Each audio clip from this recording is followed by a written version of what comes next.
नमस्कार। देशोन्नति में मैं ऐश्वर्या शिंदे आप सभी का स्वागत करती हूं। आइए नजर डालते हैं प्रदेश की टॉप 10 खबरों पर। शेयर बाजार में निवेश करने वाले इन्वेस्टर्स के लिए बुधवार का दिन बेहद बुरा साबित हुआ। एक और जहां सेंसेक्स 1600 अंक से ज्यादा तक टूटा, वहीं निफ्टी ने भी 450 अंकों से ज्यादा का गोता लगा दिया। मार्केट में आए इस भूचाल के बीच निवेशकों को 4 लाख करोड़ रुपए से ज्यादा के नुकसान की खबर है। सबसे ज्यादा नुकसान देश के सबसे बड़े प्राइवेट सेक्टर के बैंक HDFC बैंक को हुआ है। महाराष्ट्र के पूर्व मुख्यमंत्री और केंद्र सरकार में गृह मंत्री रह चुके पूर्व कांग्रेसी दिग्गज सुशील कुमार शिंदे ने दावा किया है कि बीजेपी ने उन्हें और उनकी बेटी को पार्टी में शामिल कराने की कोशिश की थी। शिंदे ने कहा कि कांग्रेस हमारे खून में है और वे कांग्रेस पार्टी कभी नहीं छोड़ेंगे। इसके साथ ही सुशील कुमार शिंदे ने यह भी कहा कि फिलहाल कांग्रेस के बुरे दिन चल रहे हैं, लेकिन ये दिन जल्द ही बदलेंगे। वंचित बहुजन आघाड़ी के नेता प्रकाश आंबेडकर को राहुल गांधी की भारत जोड़ो न्याय यात्रा में शामिल होने का निमंत्रण मिला है, लेकिन प्रकाश आंबेडकर ने निमंत्रण के जवाब में एक बड़ी शर्त रख दी है। प्रकाश आंबेडकर का कहना है कि उनकी पार्टी को अब तक इंडिया गठबंधन और महाविकास आघाड़ी में शामिल नहीं किया गया है। जाहिर है उनका इशारा पहले गठबंधन में शामिल किए जाने को लेकर है। राष्ट्रवादी कांग्रेस पार्टी सुप्रीमो शरद पवार को अयोध्या में होने वाले प्राण प्रतिष्ठा समारोह का निमंत्रण मिला है।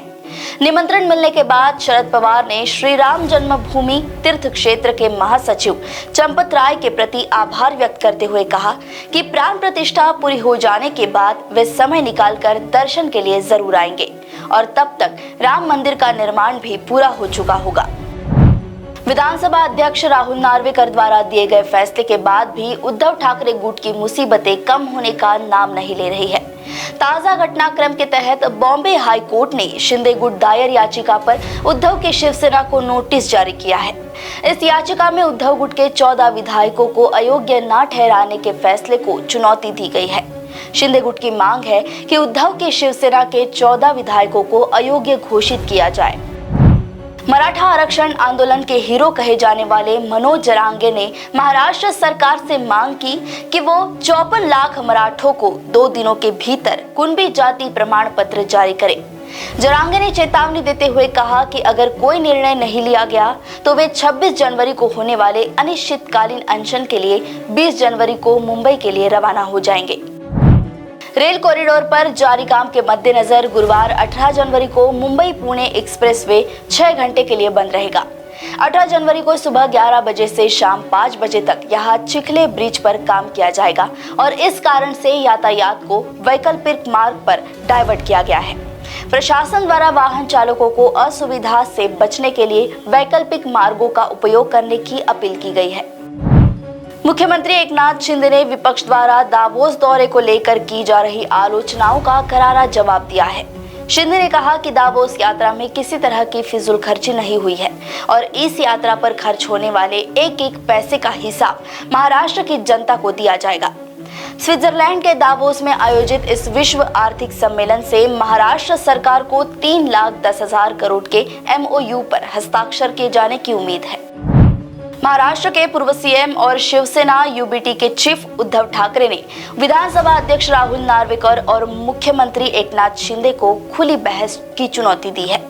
महापत्रकार परिषद के रूप में आयोजित की गई जनता की अदालत के दौरान उद्धव ठाकरे ने कहा कि उनकी ओर से चुनाव आयोग और नार्वेकर के समक्ष सारे सबूत दिए गए, लेकिन उन सबूतों को नजरअंदाज कर दिया गया और अब जनता की अदालत में इस नाइंसाफी का फैसला होगा।